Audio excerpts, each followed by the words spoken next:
Be a part of the best pro wrestling podcast today by supporting the Going In Raw Patreon. You can enjoy access to the live taping of the show, exclusive merchandise, and patron-only episodes, and so much more. Support Going In Raw today. Click the link in the description.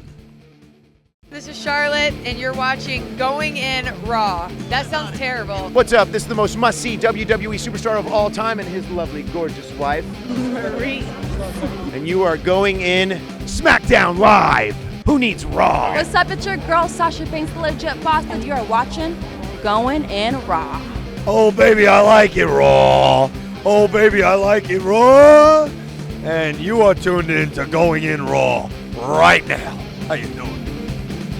Hey, friendo, Steve here. And Larson, and welcome to Going In Raw, the only pro wrestling podcast you need to be listening to right here at youtube.com/Steve Larson and wherever fine podcasts are available, Including? such as Yep. iTunes, Stitcher, Uh-huh. Podbean, Yes. iHeartRadio, Google Play, SoundCloud. and very soon Spotify. That's correct. Well, there's no guarantees on the Spotify thing. I'm really looking forward to this week being over so that next week when I come back, I'll have a voice I can actually, do things with. Yeah. My voice is completely and totally neutered at this point. Yes. I can't do Vince. Nope. No Scott Steiner. Nope.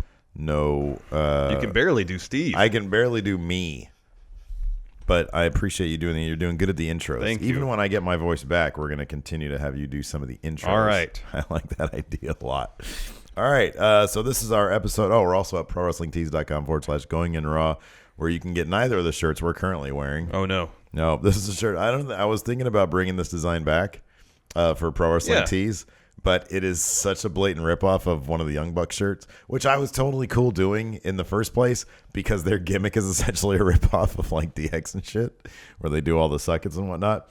And so I was like, hey, you know what? I don't really care. I want to do like a cool vintage shirt. But I might do something similar to this, but then reconfigure a little bit. Maybe do it in red and move some of the things around. Yeah. Put some 2 suites on here. No. A couple of 2 suites. Like it'll be a botch one. There'll be one going this way, one going this way. So it'll be like a botch 2 suite on the vintage shirt. You can't really shirt. tell, like on a shirt, you can't really tell. It's just two suites then. I know there's no real shirt that goes like this. Like it shows the actual 2 suite in action. I know. So I don't know. Maybe we'll do I don't know what we're going to do. We're going to have more designs there soon. But right now we've got 4 lovely designs of Pro Wrestling Tees. We're also on Patreon at patreon.com/Steven Larson. You can contribute to the show, get one of these postcards, watch a live stream. Get a t-shirt. Get a fancy pants t-shirt. It's like a silk screen t-shirt. It's not one of them like iron-on things you find wherever. Anyways. We had 205 Live and NXT on this week. You know what? This week I'm not going to shit on 205 Live. I actually kind of enjoyed 205 Live. All the matches were enjoyable. I think it was Tony Nese's new color scheme. Yeah. His color. What do you call it in shoes? Colorway? Yeah. Yeah, his new colorway. Because he came out after being injured for a very short spell. Yeah, now he's in teal. It's like teal, but with like a nice yellow trim. Yeah. Yellow trim. It looks very nice on him. And he was very jazzed to be there. I was like, you know what?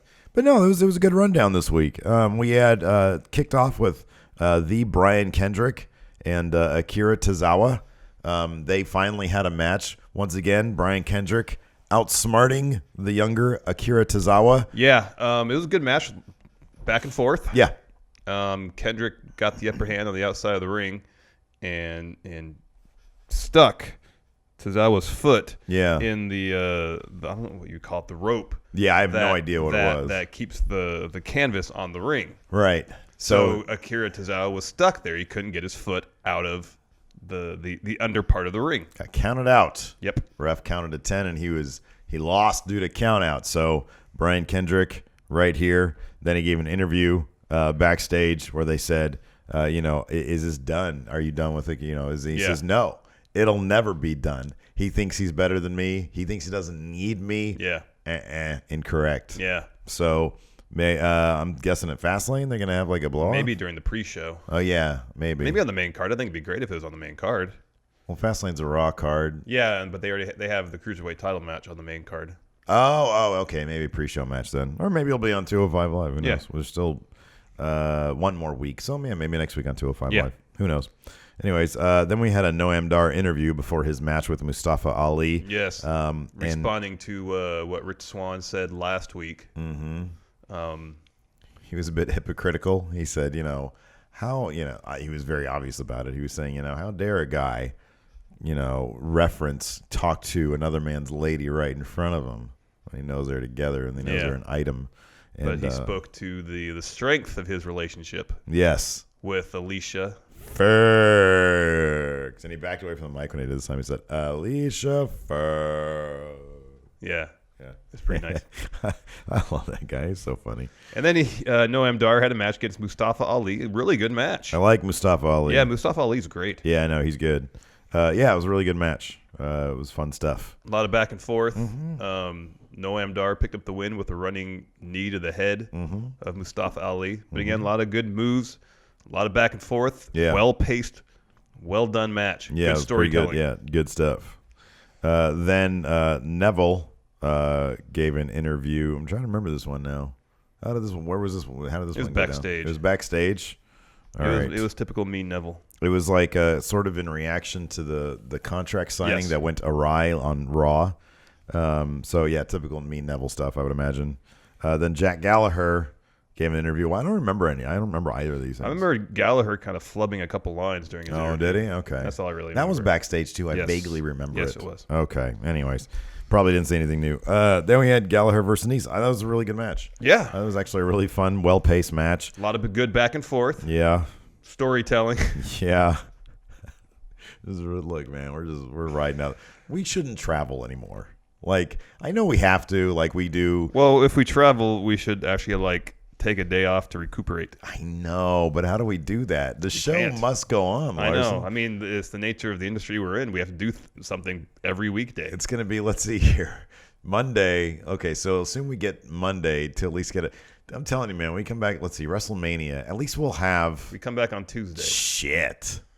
No rest. Shit. We have to rest while we're there. Yeah, that's going to be a massive pain in the ass. I'm telling you, man, we got to bring Cannon Grant in here. We got to get him it'll be the Cannon Grant show for like 2 days. Okay. All right, time for the dirt sheet. I hear Vince isn't very happy with The Rock. Wonder what that's all about. Next story.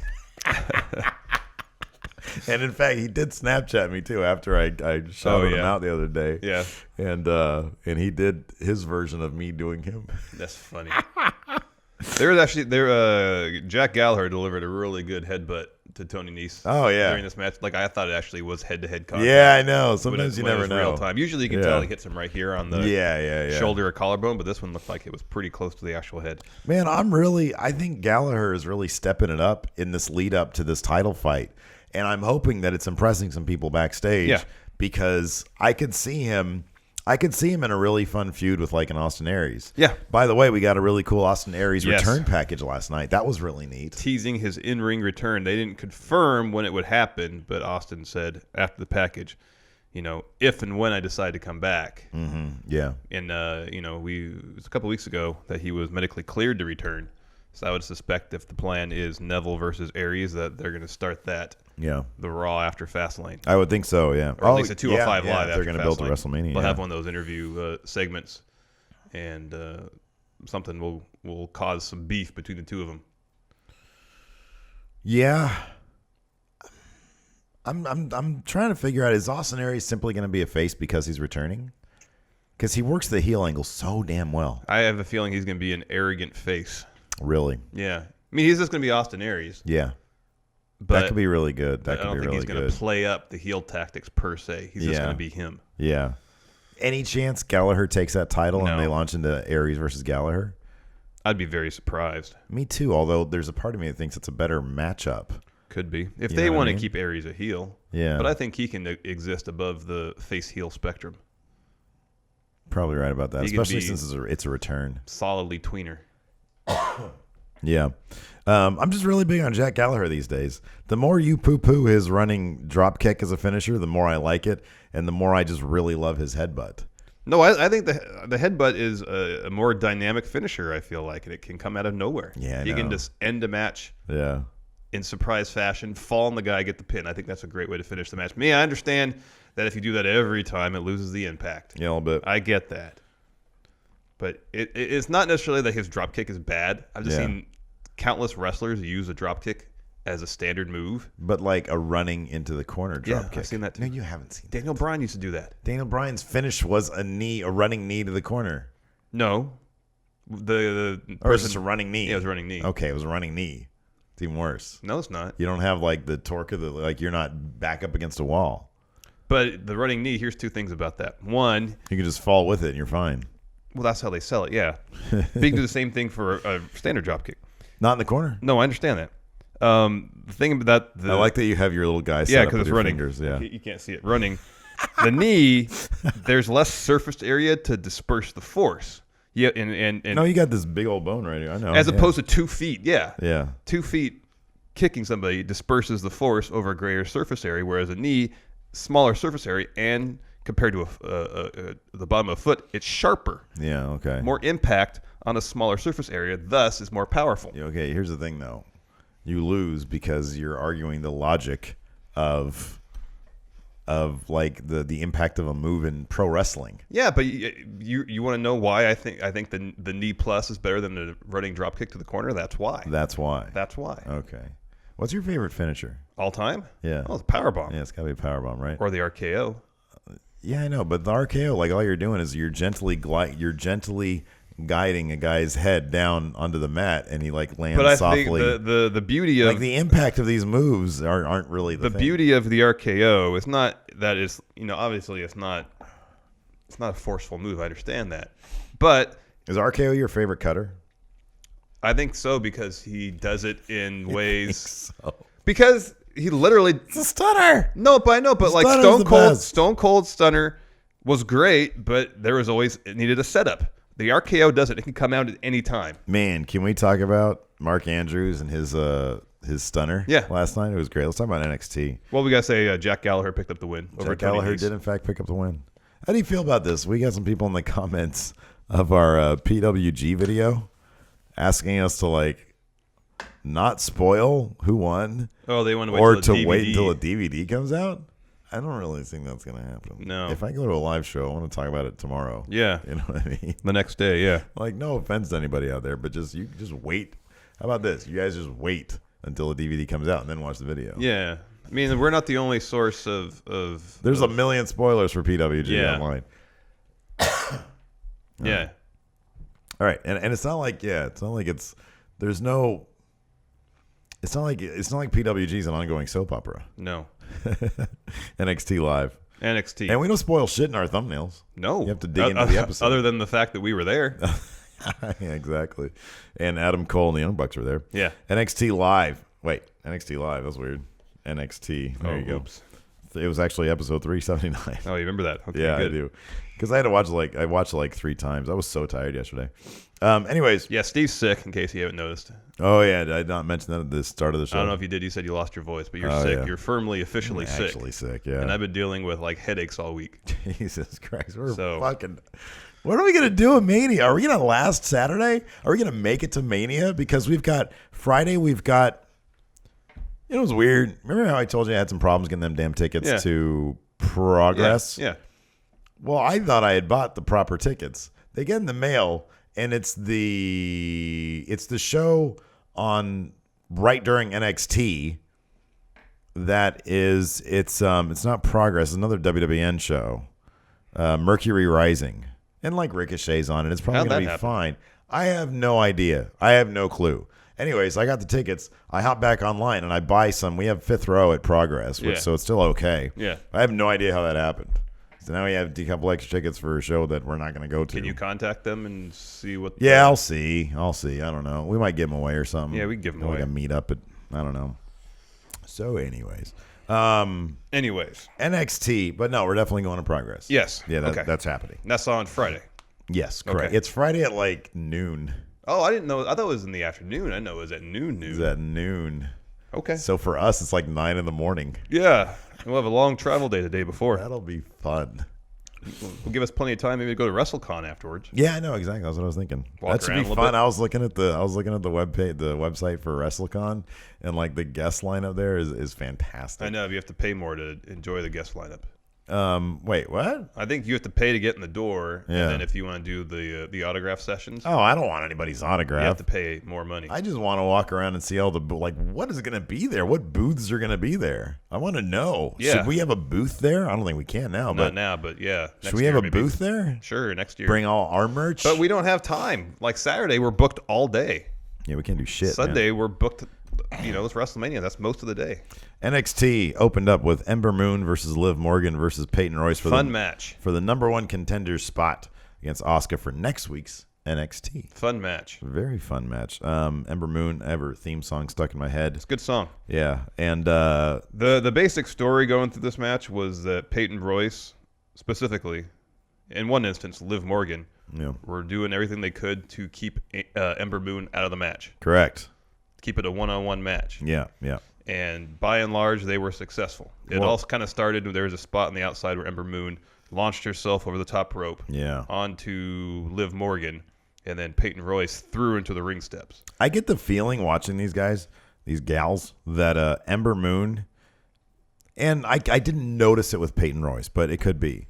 Ember Moon was trying to make Liv Morgan look good. She was going out of her way to make her look extra good. And I think there's something that really cool about that. I really like that. And it's very heartening to see that because I think Ember Moon is like sort of ready for prime time already. So I really like her. Peyton Royce, of course, also had Billie Kay come out with her. Yes. Did you see Billie Kay botch the way she carries her arms when she came out? Her arms were out like this in a weird way. Like she didn't realize that she didn't know like how to put them down like this. They're like this. Usually she's holding onto her cape, kind of, right? Maybe she thought it was like somebody changed her attire, but she had the same motion in her entrance. Maybe, So yeah. she was like this. Yeah, I don't know. She didn't have a cape this time, though. No, obviously. She was wearing a T-shirt. Yeah, a T-shirt that said iconic. And so, like you said, it was a fun match. Peyton Royce ended up picking up the win. Pinning Liv Morgan. Liv Morgan looks great. She's very well branded. Like she looks like a walking Jordan. Yeah. Like a Jordan shoe. Well, her outfit last night was inspired by Space Jam. Yeah, that's what I figured. Okay, that's what I figured. It looked like that. I think so. She is improving. Oh yeah, she is week by week. They just she needs more promo time because I think that's going to be kind of, I'm not going to say a struggle, but I think that's going to be a lot of her appeal is going to be how seamless she can be on the mic, just being herself. Yeah. But without like stuttering around and stuff. Yeah. Anyways, Peyton Royce picked up the win with the fisherman suplex. Perfect plex, yeah. Yeah, perfect plex. Yeah. Bridging perfect plex. Yeah, exactly. Got the win. Man, then we had, I was very happy about this. Pete Dunne, Mark Andrews. These two gentlemen always put on good matches. Fucking they had a love great these match guys. At PWG Battle of Los Angeles last year. They had a great match during the UK tournament, and they had a great match last night on NXT. I love these guys. I love Mark Andrews. I really love Pete Dunne. Everybody on the Twitter, by the way, to this day, like when I guess it was just yesterday that we had said, yeah, no, everybody's right. Pete Dunne should be like the other guy. I bought that shirt today. Oh, you did? Yeah, this morning. It's a good shirt. Yeah, it's really rad. It's a cool shirt. Did you get the maroon one or the black one? Oh, man, I go black. All right, maybe I'll get the maroon one then. There you go. We can be twinsies at the Progress show. Yeah, Pete Dunne has some good-looking shirts. Couple of Pete Dunne marks. I notice more and more wrestlers on that big cartel. Some of the British guys are on the big cartel. Yeah. Yeah, they get, I think, more of a cut that way. Could be. Anyways, no, it was a fantastic match. The story was Pete Dunne just trying to get towards the finish. He was trying to hit his finish, and Mark Andrews kept on flying his way out of it. Yeah. He would just do some shit. We got to see, like I said, I mentioned this earlier, Mark Andrews delivered this fucking stunner out of nowhere. Yeah, he did that during the tournament. That was rad. Yeah. It was so fucking cool. And Pete Dunne, I like that Pete Dunne basically treats his opponent like a pile of trash. Like he'll just flip them and just let them fall somewhere. Yeah, I know. Great. Well, his X-Plex is yeah, a standing suplex, but instead of going back, he just flips them up. He just flips them up and lets them fall. Yeah. I can't get enough of that shit. He is so in his facial expressions. So he picked up the win over Mark Andrews. And then they do a great close-up on him. Number one, during his entrance, when he came out, they had a really great close-up on him. And he was fully in character, but I swear to God, there was a little twinkle in his eye, him understanding this is his NXT debut. And I know he's not like an official NXT guy, But the fact that British Strong Style promo where he was like, progress is merely a ticket to Orlando or Tokyo. Yeah. I love his voice, by the way. I could fucking impersonate him all day long. But you could tell there was like a little twinkle in his eye, you know? Like, and he was just extra mean mugging. It was really cool to see like a young dude like that achieve, you know, one thing off his bucket list, evidently. But anyways, like I said, it was a fantastic match. And then at the end, when he picked up the pin, he finally hit his the bitter end, his finish over Mark Andrews. And then like the camera sort of goes into close up on him, and he's like, he's just like mean mugging Mark Andrews' face. Like, you just beat the guy, and he's like, yeah, you know, I just fucking did that to you. Yeah. So really, really cool. Love Pete Dunne, love Mark Andrews. Yes, both very great. impressive, and the crowd is eating it up. Then we had a Peyton Royce Billy Kay interview. I sort of like didn't pay attention to this one. I figured they were just saying normal shit. Yeah, they were doing their thing. Yeah. Where they were enjoying the fact that Peyton Royce was now number one contender to Asuka's NXT Women's Championship. Yeah. Here's a little word of advice for Peyton Royce. You're not fighting her on a takeover, so you're not going to win. Yeah. Oh man, do you think the WWE cares that Asuka is about to break Bill Goldberg's of kayfabe record? Probably not. You don't think so? No. How great would it be if they did? They've never hyped. They've never referenced it. They've said she's undefeated. Yeah. They've never hyped up. How many They've never matches she's hyped won. up a streak. I still think it's great. I really hope she breaks it. Oh, she will. Because wait, it takes her through Mania weekend, right? If she gets through that, then it's like a given that she'll break it. So as long as she retains it, take over Orlando, it seems like she'll. I'm not going to ask you to reveal it. Did you look at the latest spoilers for the I went tapings? through them. Do they set up Nikki Cross? Mm-mm. Okay. I didn't notice. Okay. All right. I noticed one thing. Don't tell me. Don't tell me. Did you not look at him? I didn't look. Okay. I just saw that. I just saw that Finn showed up. Yeah. Well, after the cameras roll. Ty Dillinger. Apparently, this was something on WWE.com that ran earlier in the week. I hadn't seen it. He was walking into the Performance Center. Man. Yeah. What? Great promo. Oh, great yeah, interview. Good. Yeah, it was really good. Fantastic. Yeah, it was good. It's a weird matchup, him and Sanity. Yeah. Ty Dillinger. Well, it's odd that Sandy would want Ty to join them in the first place. He's not scruffy at all. He's not. He doesn't look like. I mean, he's a perfect 10. He doesn't look like a squatter. You know, I remember I lived in Hollywood for a very short spell, like actual Hollywood, not like glitz and glitz Hollywood. It's Yeah. It's No, I fucking know. Tourist trap shithole, and he just reminds me of like people I'd see on the street, just chilling. You know, I'm sorry, Sanity does, not Ty. Ty looks amazing. Yeah. So yeah, I don't know why they'd want him. Maybe they want to like clean up their act a little bit. You look like you know how to open a loan, how to open a credit card. Yeah. We're trying to be normal people. You look like you have a driver's license.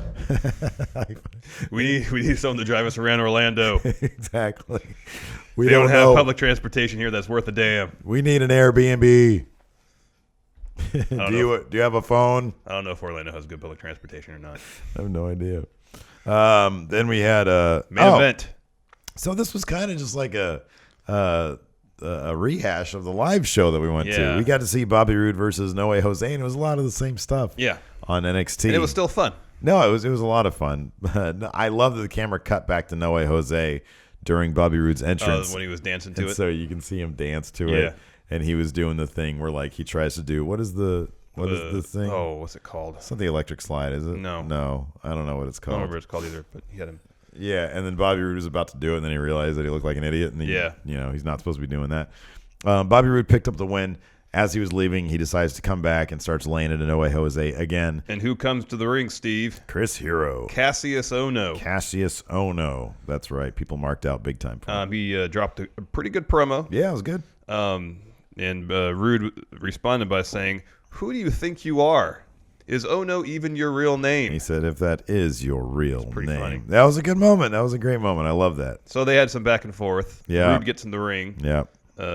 Chris Hero, KASSIUS OHNO, lays into him with a couple elbows. Sure. He's great at delivering those elbows. They sound like there's tons of force behind him. Oh, for Back sure. body drop. Roode rolls out of the ring. Yeah. Do we know if Chris Hero ever took on Shibata? That I don't know. Interesting. So yeah, no, it was a very entertaining episode of NXT. It's weird, man. Like people in the comments last week were kind of shitting on NXT. Really? It's not as It's good consistently pretty much not as good as it used to be. The best show on WWE's programming. You know what I'm really curious about? You know, we've been lucky enough, thanks to 2K Games, we've been able to participate in some of the press calls. Yeah. With like Triple H, Paul Heyman. I would really love to ask Triple H what NXT ideally would look like to him, because he gave that interview, I forget to who, recently, where he said it's not even close to being what I want it to be. Yeah. I'm curious as to what he wants it to be, and like what steps like he would want to take to get her. I wonder if he wants it to legitimately be on the same level as Raw and SmackDown. I know, but I wonder then how would you reconcile the developmental aspect of it?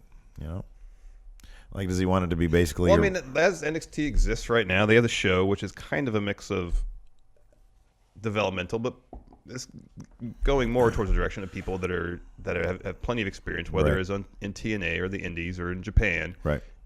Going to NXT for a few months, getting themselves accustomed to WWE style before going up to the main roster. Right. Touring-wise, they have the main show, which tours nationally, and I guess the developmental tour is this tour in Florida. Right. So they can kind of, in terms of the touring, they can keep that same structure. And then as people develop, you know, in the Florida tours, they can move up to the national tours. Yeah. Get some more experience before. But I mean, if the goal is to make NXT its own standalone third brand on par with Raw and SmackDown, then, you know, there's no moving on to the main roster.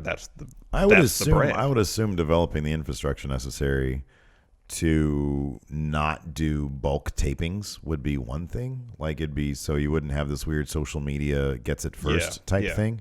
I would assume that was one of them, but I don't know. I think it's a question I'd ask him. But I think, like getting it on par with the other two brands is probably like where he sees it, where he wants it to be. Mm-hmm. Just be interesting to ask him. Maybe not in terms of where they're doing their product, because NXT works so well.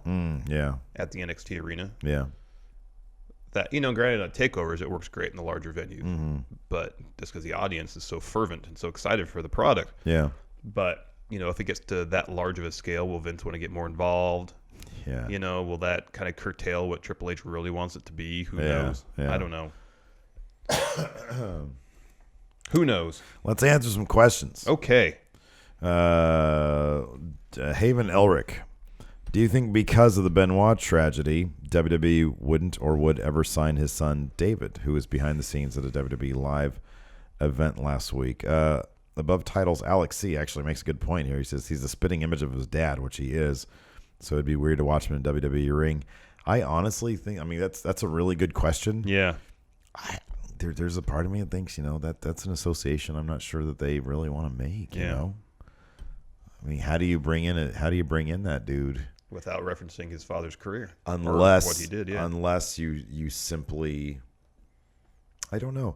Unless you completely name him something different and just no sell any mention of the fact that he's Benoit's kid. Yeah. I don't know. I have no idea either. Yeah. Mitchell Elam. Hey, friendos, I was just thinking that Billy Kay's finisher should be named Every Kick Begins with K. Oh, my God, that's good. That's really good. Oh, my God, that's so good. And got me to wonder who else needs a renaming or a different move for their name. That's fantastic. You tell us, Mitchell, because that's amazing. So good. Because that is what it is. I know. It's perfect. That's a perfect name. Oh, my God, that's great. Oh my God, that was good. I like that. I can't do one better. What's a crappy finish name though? There's a lot of them. Like I feel like Braun Strowman's running Power Slam should get a name. That's not just running Power Slam. Yeah. You know what they should do? Have Braun's finisher be a Brain Buster, but instead call it the Braun Buster. Oh, I like that. Yeah, that's good. I love the Brain Buster. Yeah. Empire of Filth. Pre-cum taste tester. Now, Ferretti, you guys are fucking gross. What the heck? I've been repackaged after joining this faction. He explains it. Okay. You got the low end of that stick there, buddy. Do you guys remember Chris Masters and his Master Lock Challenge? Yeah, we just talked about that on... Count Out? It was probably Count Out, yeah. If so, what is something that could be the modern version of the Master Lock Challenge? I actually really liked the Master Lock Challenge. It was something kind of different. It was every week he'd invite a new schmo up to, I think he would like lay out money or something. Yeah. And then they would try to, he would put them in like his Master Lock, which is like a full Nelson, I think. And then they would try to get out of it, and nobody would be able to do it except for evidently Bobby Lashley. What's something that could be a modern version of it? Who's a good submission wrestler in like NXT right now?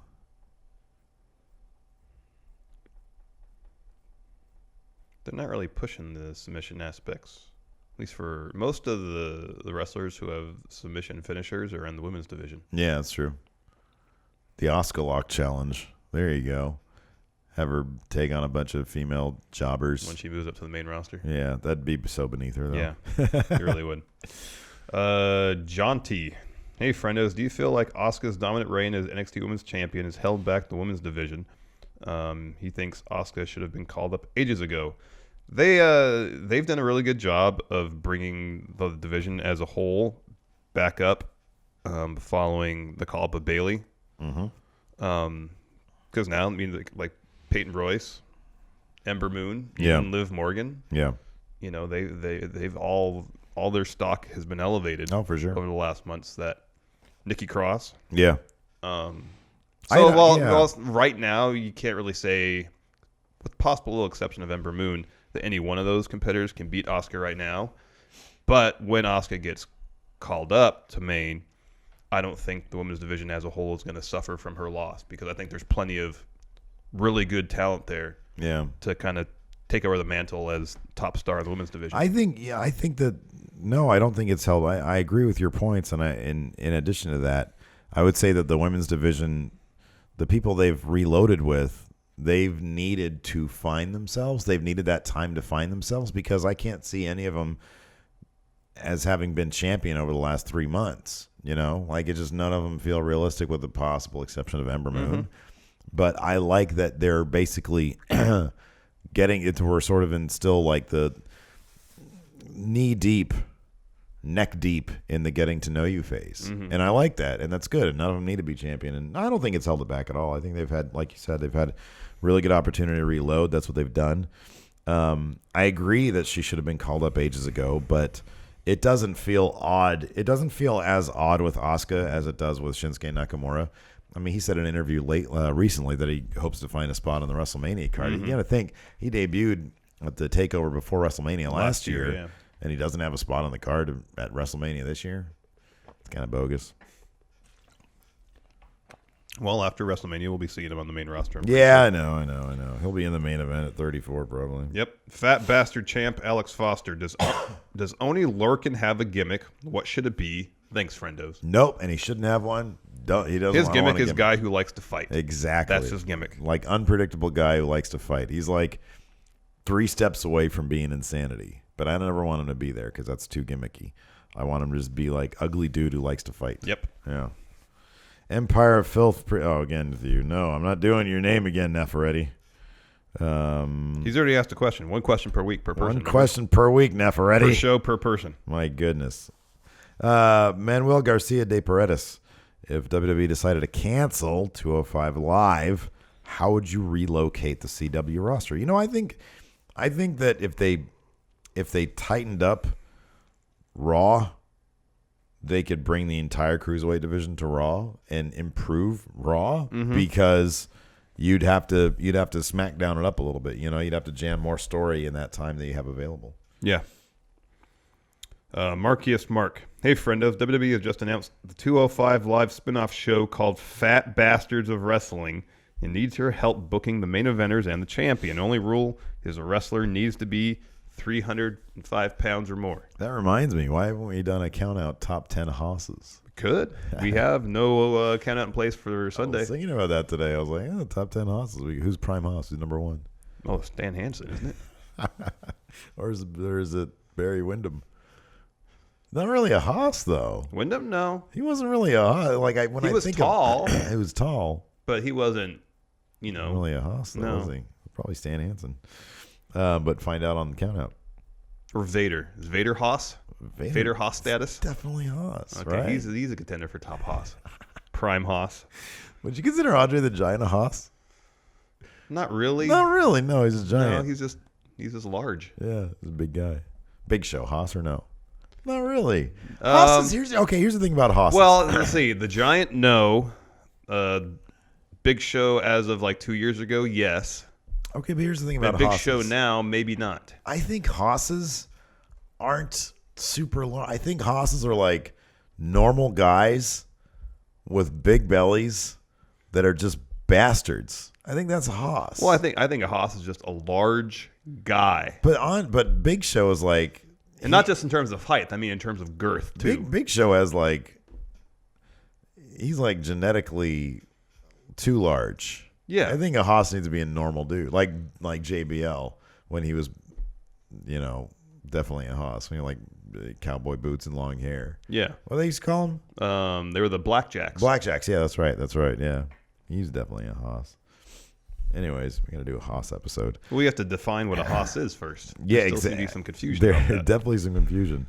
Main eventers and the champion of Fat Bashes Wrestling. Wrestlers have to be 305 and up. You think Chris Hero's over 305? I don't know. I don't know either. I don't know how tall he is. He's pretty tall. I think he's 6'4". Jesus, really? If he's 6'4", he's a big dude. He might be hovering around 300. 305 plus, that's a lot, though. 305 is a lot. Like, you're going to have a really thin roster at 305 plus. Mm-hmm. You're going to have to include Big Show. Is Heavy Machinery, each of those guys, 305? I don't know about each of them, but they're Djokovic close. is. Yeah. Yeah. But that's a tag team. Well, we'd have to split them up. All right, next question. L.N. Gilbert. Damo. Oh, top Haas. Oh, he's top Haas in the company right now. My God. Best Haas. El Ingobernable de Tejas out of Mayhem. Since Pete Dunne's probably Triple H's new Orton, who will stable up and fight the new Evolution? Well, it's got to be unstable, right? Yeah, unstable. He's saying Balor and his new Balor Club. Finn, Gallows and Anderson, and who else? I really wish that they would call him by the name he has him listed as here, Gal Anderson. Gal Anderson? Yeah. Finn. Well, if it's Balor Club, then yeah, put AJ in there. AJ, Finn, Gal Anderson. Okay. And AJ can always refer to it as Styles Club. Finn always refers to it as Balor Club. And Gallows and Anderson can refer to it as Gal Anderson Club. Gal Anderson Club. Exactly. All right. Fair enough. Yep. Luis Laredo. Hey, friendos, if you guys get invited by 2K Games to try out the next WWE game, would you ask them to bring something back from previous games or pitch them an idea or two on what you'd like to see in the future? P.S. Thanks for Steve pronouncing my name right. You're one of the few that has. Not sure if Larson would like to try it or not. Oh, I just did. You just did. Louis Laredo. Yeah. Custom cutscenes. Yeah, that would really help. There's a couple things. Okay, custom cutscenes are good, but when you come out to drop a promo, I just want I want like more custom promo things, because like when you come out to drop a promo, I want other people to be able to come out with you. I know more than one or two people. I want managers to be able to come out with you in Extreme Rules and Falls Count Anywhere matches, and then do a promo with 3 participants. Yeah. More, that would all be basically good. just more promos, and then. I mean, this is sort of a luxury item, but I would like to be able to cut promos backstage in the office. They have the backstage brawl. Why not just let you do some cutscenes there? Yeah. Cutscenes. Yeah, cutscenes. Cutscenes. Cutscenes. And then quadruple blood. So we kind of confirmed they have double and triple blood. Yeah. Quadruple blood. Alex C. Do you think SmackDown has become almost a second developmental stage after NXT, like a finishing class? All the established NXT guys went straight to Raw, and all the people who needed a bit more experience went to SmackDown, where they're given the opportunity to shine. Oh, that's actually a pretty good point. It's not a bad point. Yeah, it's not a bad point. I don't think that's probably how it's viewed by the office. I would doubt. Yeah, I would doubt that too. They're stacking Raw with more of the top tier talent. Yeah, like in a backwards way, it might be. I'm not sure they consider it that necessarily exactly, but I do kind of think that if you go to SmackDown from NXT, you're relegated to SmackDown. I kind of think that, it's like, well, he's not really. I mean, Triple H has even said Samoa Joe is where he belongs. Whenever Triple H talks about somebody really top notch, he talks about them going to Raw. Yeah, I know. You know, they obviously feel Raw is the flagship show. Yeah, I know. Exactly. I know. Geriatric champ, the Old Man Jenkins. Do you think there's anyone in NXT at the moment who would fit into Triple H's new faction? Possibly a women's wrestler. A women's wrestler. So we have Triple H. We have Samoa Joe. Kevin Owens, it seems like. Not confirmed, but it seems that's the case. Yeah. I mean, Bobby Roode. Oh, Bobby Roode definitely fits. Bobby Roode and Pete Dunne. Yeah. But if we had to choose a women's wrestler, who would we go with?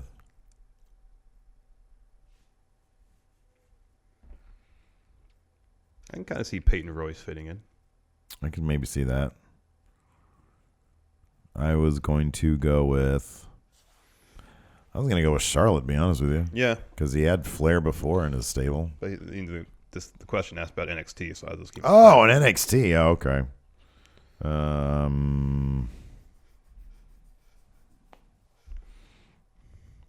Yeah, I mean, we're talking about what, between 5 different people. Mm-hmm. So yeah, I guess Peyton Royce would be by default. One more question. Let's see here. Oh, we'll do 2 more questions because I want to answer this one. The Scots says, been a patron for a few months now. This is my first question, so I want to say thank you.